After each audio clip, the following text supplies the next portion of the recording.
Why? Great. What were you thinking and why? Okay. So, look. As The View began, Whoopi Goldberg did not hide her frustration with Senator Chuck Schumer. When introducing him, she did so sluggishly, almost reluctantly, barely making eye contact.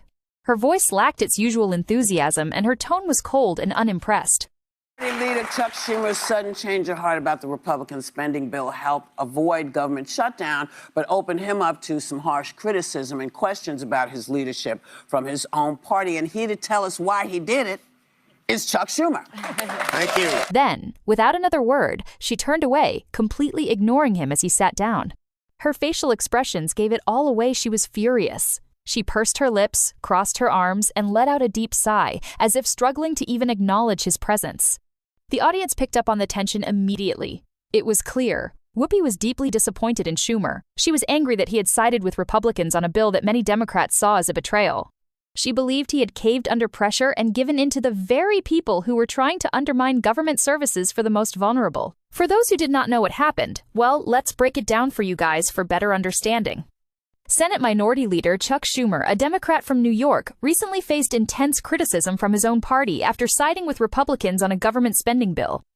His decision to support the continuing resolution CR bill helped prevent a government shutdown, but also raised questions about his leadership among Democrats. You see, Schumer admitted that the CR bill was flawed and included provisions he didn't agree with. However, his main concern was the devastating impact a government shutdown would have on millions of Americans. He described a worst-case scenario where government programs such as SNAP, food assistance for low-income families, Medicaid, and mass transit systems could be deemed non-essential and cut off completely.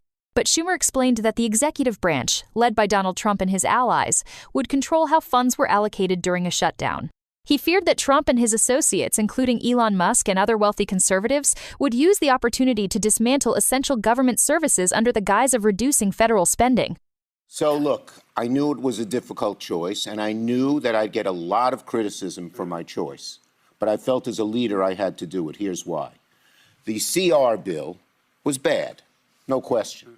And it allowed a slush fund, which allowed money to be pushed around. Explain it for the people who don't know what There's CR means. CR means continue the government spending. Right. A shutdown, the alternative is cut off the government spending. And here's what would happen if we cut off government spending. It would be devastation like we have never seen. Worse than we're seeing now? Much. Here's why. That's why I did it. I wasn't going to take this flack just for having a lot of fun. Mm-hmm. The bottom line is a government shutdown works like this. All government spending is stopped, all.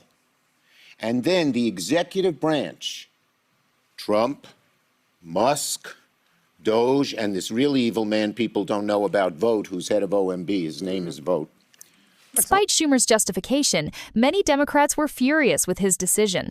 Only 9 Democrats joined him in supporting the bill, while the majority opposed it, arguing that Democrats should stand firm against Republican policies. Some believed that caving in to Republican demands would only encourage more aggressive cuts in the future. However, Schumer defended his leadership, saying, "A real leader doesn't wait for a crisis to explode before taking action. If I know disaster is coming, my job is to stop it before it happens." He also pointed out that if Democrats allowed a shutdown to happen, they would face public outrage when vital services were suddenly unavailable,